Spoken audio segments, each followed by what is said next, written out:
can't buy. It resides between my eyes. Walked through the fire, came out better on the other side. See, life's like a beach if you find the sand. And right now, I feel like 100 grand. You are listening to Inspired Insider with your host, Dr. Jeremy Wise. Dr. Jeremy Wise here, founder of InspiredInsider.com, where I talk with inspirational entrepreneurs and leaders. And today is no different. I'm here with Lyn Wineman of KidGlov. And Lyn, I always like to point out other episodes people should check out of the podcast. You know, since this is kind of the agency theme, I did 2 past episodes with Jason Swank, actually, and one where he talks about what he looks for in purchasing agencies, because he has a separate company that actually purchases agencies. That's a really interesting one. Todd Taskey, an episode with him, he actually helps sell agencies, which is interesting. And so he kind of pairs private equity with agency, and he's got a podcast, the Second Bite podcast. And some of the agencies he sells makes more on the second bite than the first bite. So check that out.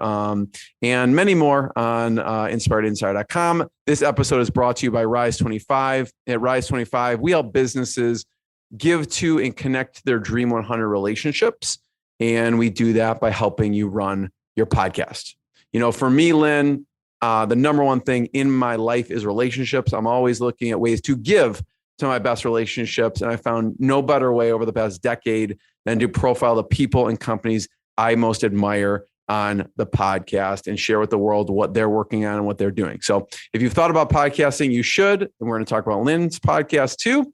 Go to rise25.com, learn more. If you have questions, you can email us at support@rise25.com.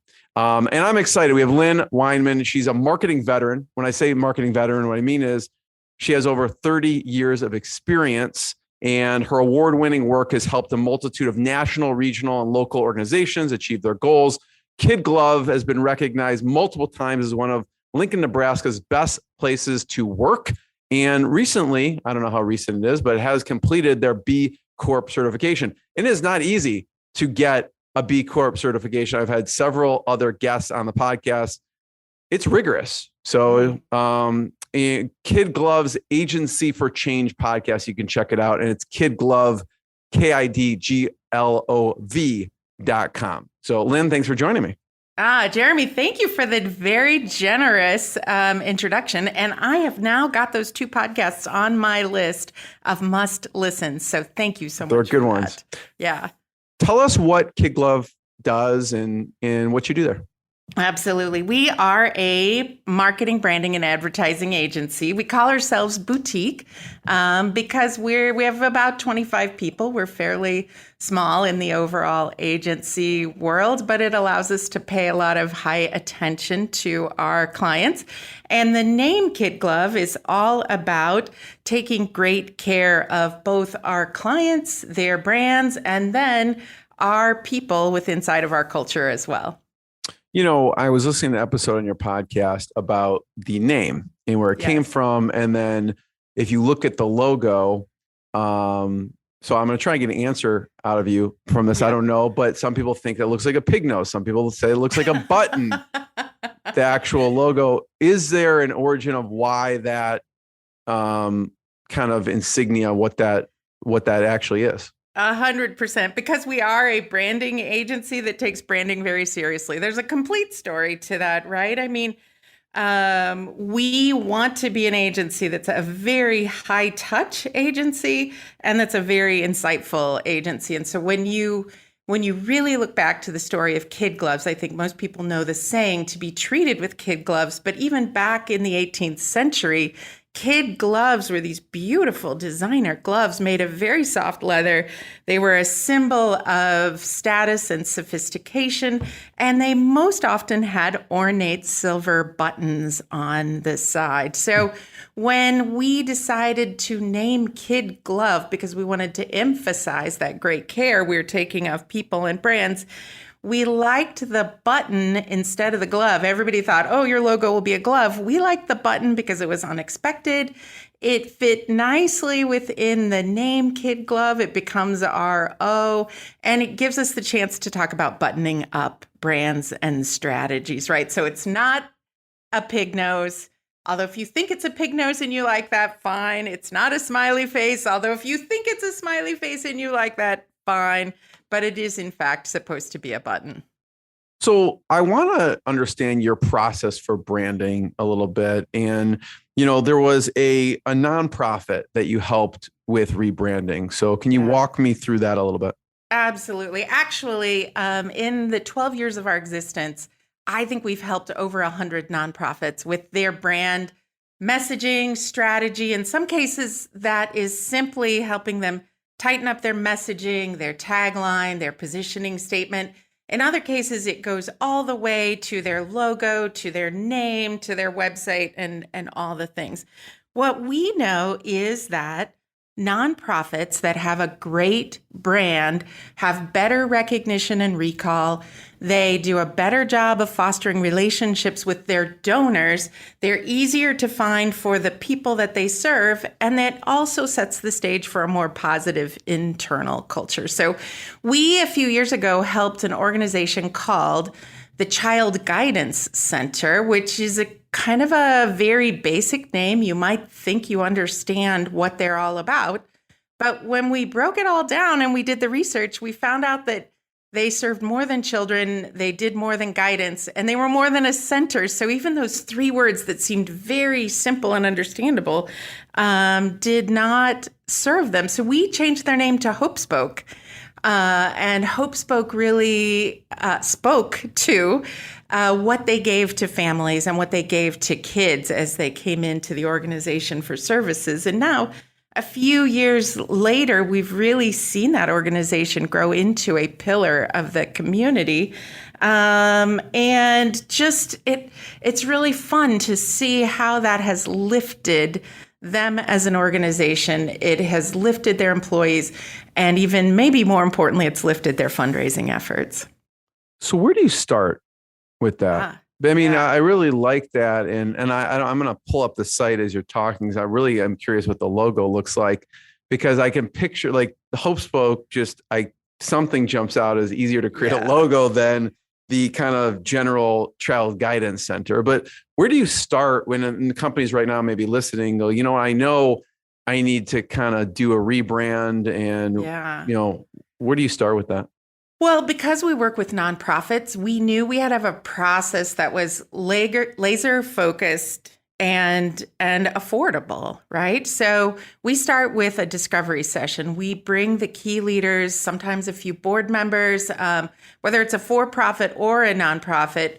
We bring a group of people into a room. We facilitate a 90-minute focus group and really talk about what makes their brand and where they see themselves in the future. Then we follow that with an online survey, because we want to validate what the leaders have said, because sometimes there's a huge gap between where the leaders think they are or want to go and where their audiences see them. And so we need to understand that. We do a competitive review. So we want to make sure we're looking at who are the organizations. If they're a nonprofit, they're probably competing for fundraising. If they're a for-profit, they're competing for customers or clients. We do that competitive review. We then determine their brand archetype profile. So we use the system that was created in the book called The Hero and the Outlaw. That has 12 different brand archetypes, and we put together a profile that mixes and matches a couple to create a really unique voice.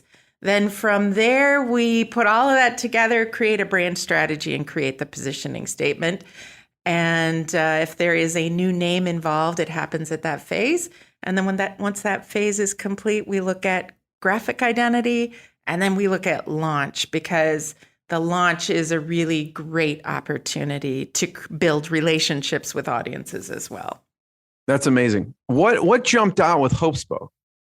Well, yeah. So as we worked with Hope Spoke, one of the key things, they deal with children's mental health, and family mental health, and sometimes children, broadly includes 12 to 18-year-olds, but 12 to 18-year-olds don't think of themselves as children, right? So we wanted to get rid of the word children, but still infer that it was serving youth.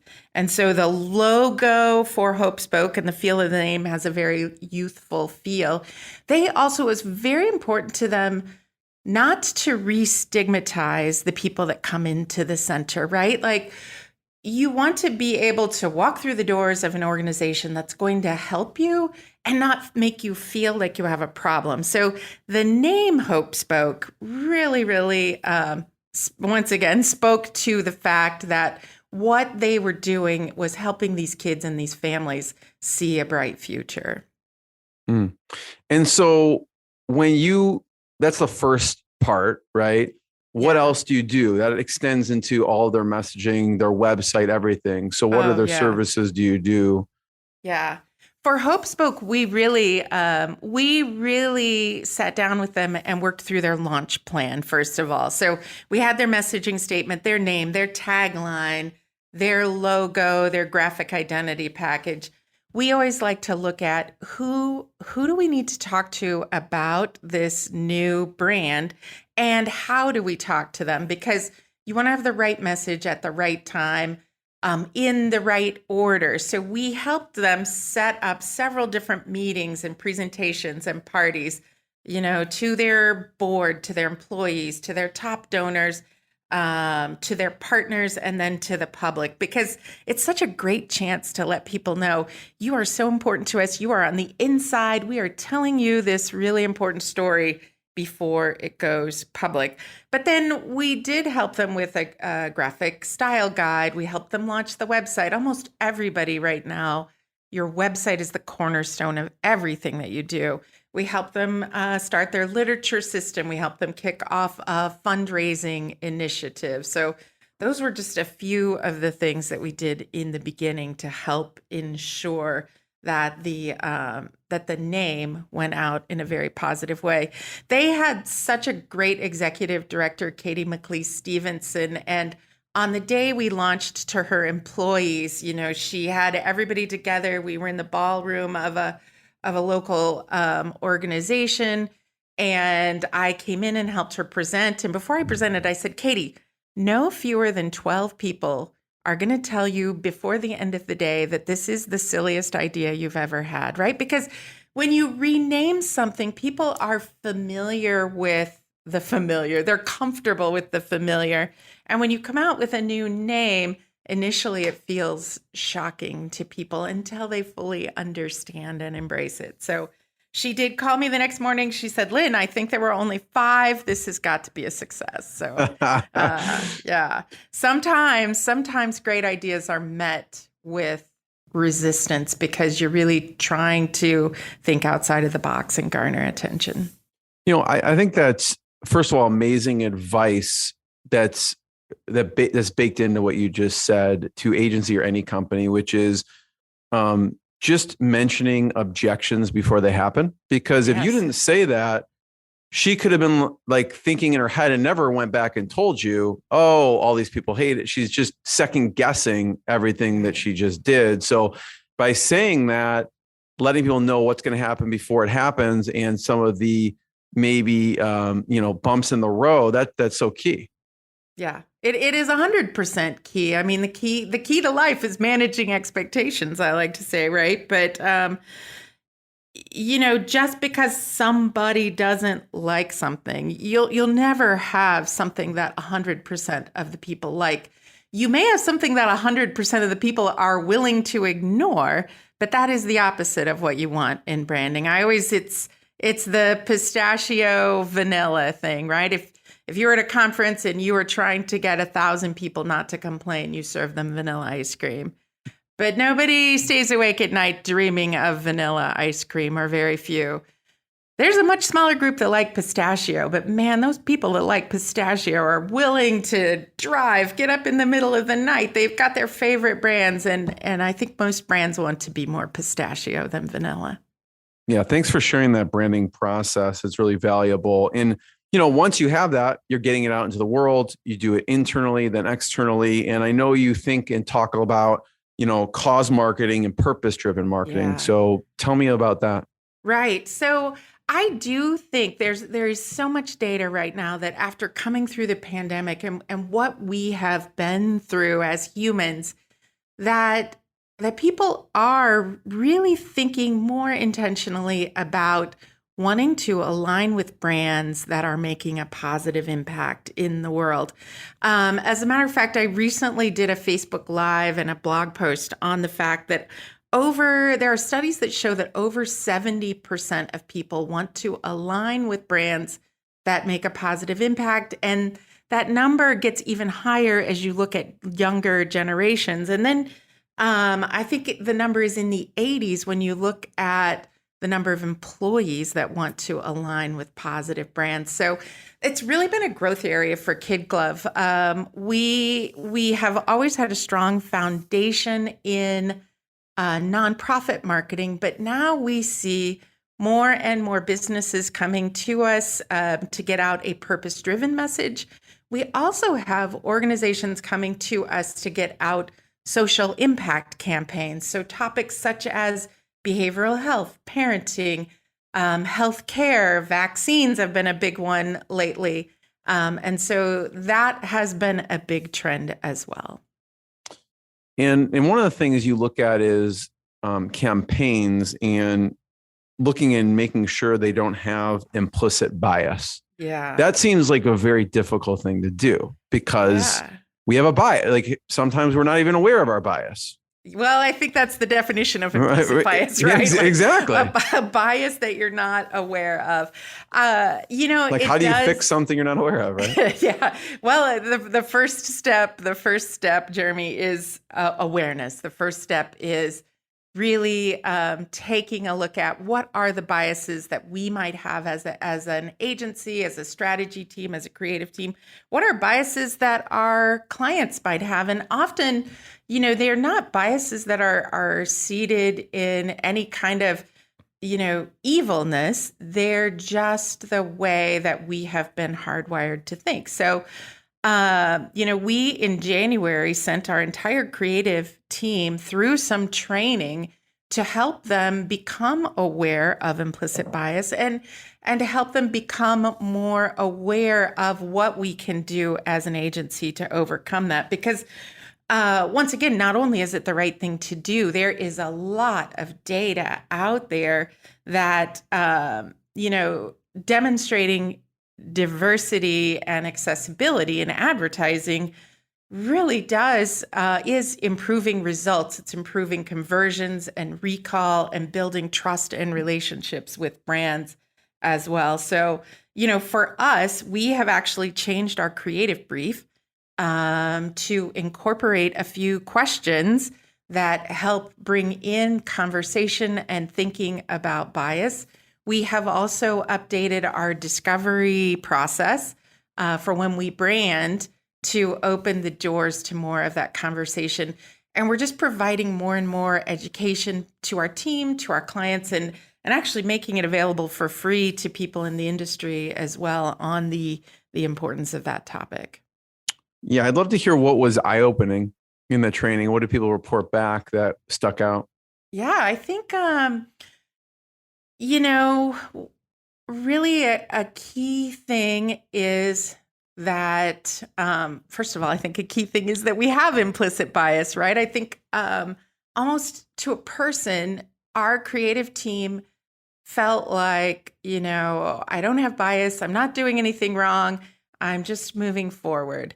And going through this training made us realize, even though it's not based in evil or, malicious intent, we all do have biases. And just by being aware of that, we can open the doors to making a positive change. We also learned the positive impact that it would make. And we're really working now to shore up and create some review panels and invite some people in that can help us with cultural competencies as well.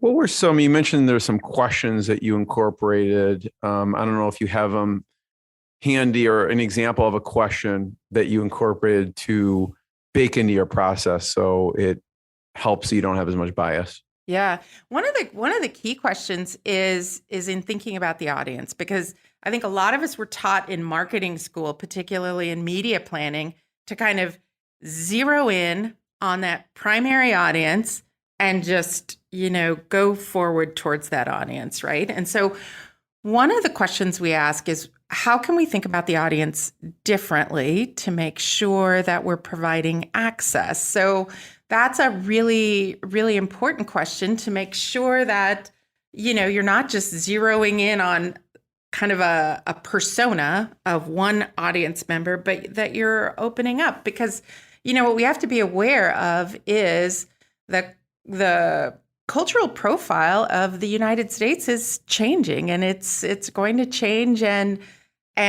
what our audiences look like today is not going to be what they look like in the future. And so we need to be thinking about the future. Another question that we ask is, beyond your product or service, what is it that you're doing or could be doing to positively give back? And this helps us identify causes or cultural and environmental aspects that we can include in marketing as well. You did an episode about this with Lillian Forsyth. Yeah. Lillian Forsyth is amazing. She's actually the person who, through the 4As, or American Association of Advertising Agencies, facilitated the training with us. And Lillian is so thoughtful.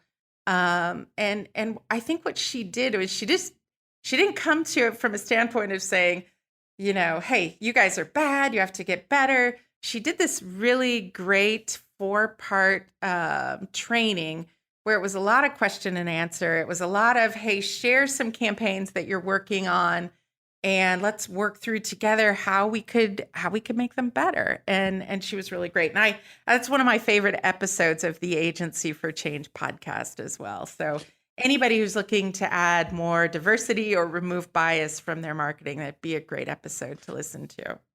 How does diversity of staff play a role in that? I think diversity of staff is important, and it's not always easy, right? Particularly if you're based in Nebraska, but we can't use that as an excuse, right? There is just, we all have different learned experiences, right? And so if your agency account team is made up of people from a specific demographic or socioeconomic group, and there's no diversity in that group, it's going to be very hard for you to make that work. So, I would even give you an example of that KidGlov. Our hiring practice used to be to require advertising agency experience to apply for or obtain one of our open positions. But yet then we complained because in Nebraska, there's not a lot of cultural diversity in the people who work in the advertising agencies. So if we're putting that requirement into our job descriptions, we're instantly saying we're not opening the doors to diversity, at least at this time. So we have removed that from our job descriptions and have really, set some new interviewing and hiring policies to help open the doors. And we've also worked to, in the past, as we were a smaller agency, we had to expect people to come in and hit the ground running. We now are opening up more of a training runway so we can bring in people without that experience as well. So that's been important to us. But we really are right now too working on creating an advisory panel and a group of advisors in different cultural competencies to help us out as well. I love that. That's a great idea for any company, an advisory panel. Right? I think so too. Jeremy, we're for example, we're working on a campaign right now called Max the Vax. And it is a collaboration between the Nebraska Department of Education and Children's Hospital in Omaha, Nebraska. And the goal of the campaign is for more kids to have COVID-19 vaccines before they enter school in 2023. Not controversial at all. Oh my goodness, it's very controversial. It's probably the campaign where I've received the most hate mail, not personally, but to the campaign. It's a very controversial topic, but also a very important topic. There's so much data that shows, the importance of keeping kids safe, the importance of keeping kids in school for their own mental health and education processes. And, we're in the midst of a workforce shortage. So if kids are coming home from school for an extended amount of time, that means then parents are out of the workforce, and just there's so many things, riding on keeping kids healthy. So when we started this campaign, we had to move very quickly. I mean, if you work on social impact causes and something like the pandemic, new data is coming out, new variances, like the temperature of the room, it feels like changes every month, if not even faster than that. So what we did is we looked at a lot of available data that said there is a definite wait and see category. Like the people who have already decided they're going to have their kids vaccinated will be there once they become available. The people who've decided no, never, are not going to be there, right? But there's this middle group. And so we were able to demographically see this middle group is made up not of, your average Nebraska citizen. It's made up of some very specific demographic groups. And so the entire campaign was designed to amplify the voice of pediatricians and healthcare providers with the target of very specific demographic groups. Well, how do you get that out there? So, I mean, there's a never, they're not going to be convinced. There's a yes, they're already convinced. Then you have the wait and see. And getting that information in front of them.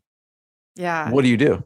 Yeah. So we looked at, because we had very targeted groups, we did look at digital as our primary digital and social as our primary medium. So we're very targeted, but we continue to watch all of the data we see, and all of the data we see says the voice of the pediatrician or healthcare provider, because there's many parts of the state of Nebraska where families don't have access to pediatricians, but they have access to other healthcare providers, is the most effective voice. So we developed a series of very informal videos of doctors speaking off the cuff, answering questions, sharing why they feel it's important for kids to be vaccinated. And we combined that with some messages from the Department of Education, from teachers, and then also some just very fun messages. So, we're trying not to make it finger wagging, like you should do this, or shaming, but to make it positive, so the messages kind of seep in. Maybe they impact the kids, maybe they impact the parents.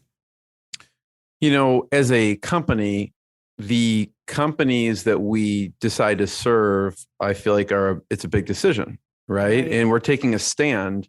So when you decided to take on that project, were you worried about risks of other companies that you work with? I mean, because even within a company, everyone has varying views. I mean, you could have a company of 200 people and maybe 10 of them have a totally different view and the other, 190 don't. So how are you thinking about that? Maybe you weren't.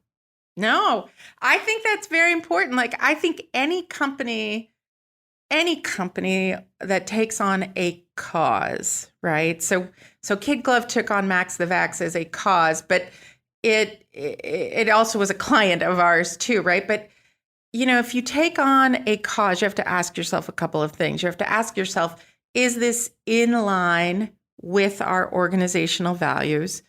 Do we have something of value to add to the conversation? And will most of our clients be in agreement? Once again, if you're waiting for all of your clients or everyone in your audience to be in agreement, you're never going to do anything. You are going to be vanilla, right? And so at KidGlov, we do specialize in nonprofit marketing. We specialize in social impact marketing, and we specialize in purpose-driven business marketing, which also often breaks out into healthcare organizations and community banks and credit unions. So we know that the clients we serve, are primarily going to be in that umbrella of supporting this campaign. Yeah. Yeah. It's interesting. I mean, I was talking to an agency owner the other week and they were saying they started with, here's what I don't serve. Cause I was asking them, who are ideal clients for you? And they go, well, I don't do anything in cannabis. And then there's companies that only do cannabis, right? Right. And they go, I don't do anything in weapons and ammunition. And there's companies that, want to focus on that stuff. So just interesting where people kind of fall. I think, Jeremy, I think the importance of that is agencies build up a body of expertise. So marketing a nonprofit or social impact or campaign or cause is very different than your standard product marketing, right? And so, or retail marketing, right? And so we have done product marketing and we do some product marketing, but more as it's part of a more of a cause or purpose-driven business. But we know how to communicate about complex and abstract topics that change behavior, right? And I think that's different than, hey, I know if somebody came to us and said, hey, I want to launch this online product and I want to do all this stuff with inventory and online product sales, that would not be a good fit. It would not be a good fit for us. It would not be profit. Even if they just landed on our doorstep and begged us to take the work, it potentially would not even be profitable for us because we would have to, educate our team on new things that they don't do in the normal course of their work. Yeah. Lyn, you mentioned, your agency has been around for over a decade and, listening to some of the podcast episodes, it seems like, oh, so-and-so's been here since the beginning. This person's been here since the beginning. So I'd love to hear about what you do and what we could all learn from you about culture, taking care of people, and how do they stay, the longevity there. So what do you do to keep people staying and the culture? Yeah, I'm going to tell you, I'm very proud of the fact that we're in the midst of the Great Resignation, right? We've only had one person leave in the last 12 months, and that person changed careers. So it wasn't even just to go to another agency. They're actually doing a very different job than they were for us. So for us, I believe my number one responsibility is taking care of the people at KidGlov. And if I take care of our people and I make sure, we even have this project, we call it the Creative Nirvana Project. And it is our agency-wide ongoing focus to create the best environment for doing creative and strategic work that we can possibly have. We're always working on it. But if I do that, then my people will be happy and productive. And if my people are happy and productive, our clients are going to be happy. And then the whole thing will just keep going around. And sometimes I'm almost embarrassed to talk about it because it seems like such a simple secret sauce, but it is our secret sauce. It is a reason why we are a continuous best places to work. And when we get the feedback for best places to work back, it's always fun to see that, 1 year, the number one word people used in their comments about KidGlov was love, and how the people in our agency love what they do and they love working with one another. So that's a pretty satisfying thing. So the Creative Nirvana Project. Yeah. So how does that work? Do they have certain time periods during the week or? Yeah. So we started the project with 3 sessions and we brought our entire creative team together. And let's see if I can remember this, but session number 1 was, what does it feel like when things are just great? When you're in the zone and it just feels like you can't fail and the ideas are flowing and you just go home at the end of the day and you love what you do. And we just really analyzed what gets us to that situation. What does it look like? What does it feel like? Session 2 was a little bit of a bummer. Session 2 was, what does it look like, feel like when things just suck, right? Because they do sometimes. And so, am I allowed to say that on the podcast, by the way? Okay, great. So, Jeremy, we just talked about what makes it not great. And then the third session was, all right, how do we get from where we are, which is pretty good, but I'm always striving for more than pretty good.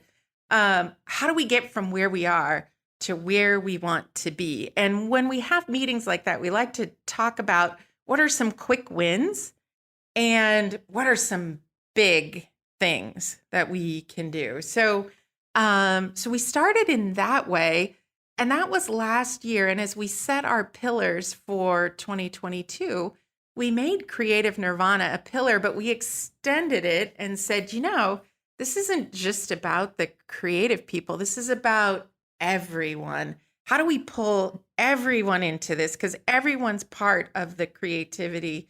And so we just did an all agency meeting where we broke everybody up into small groups, and they came back and presented, like, here are the things that they want to do. So, and our creative directors, it's now part of their job responsibilities. And our operations manager, it's part of their job responsibilities to be continually moving us towards a creative Nirvana culture. Lyn, thank you. Yeah, First of all, absolutely. I want to point people towards, I just mapped out your next book while you were talking. So I'm going to share it with you in a second, but I want to point people to your website, which is KidGlov.com, KidGlov. Check out, they also have the podcast page on there, but I have Creative Nirvana, the 3 pillars to cultural success, or how do you maintain a rockstar culture? And then the chapters are, session 1 is In the Zone. Session 2 is Bummer, the Bummer section. And then session 3 is The Path. How do you get to where you are? So I hope I get to read or listen to your book at some point in the future about Creative Nirvana. So thank you. I just want to be the first one to thank you so much. Everyone check out the website, check out more episodes of Inspired Insider and much more. So thanks, Lyn. Thanks, Jeremy. What I got, you can't buy. It resides between my eyes. Walked through the fire, came out better on the other side. See, life's like a beach if you find the sailing right now. I'm feeling like $100 grand.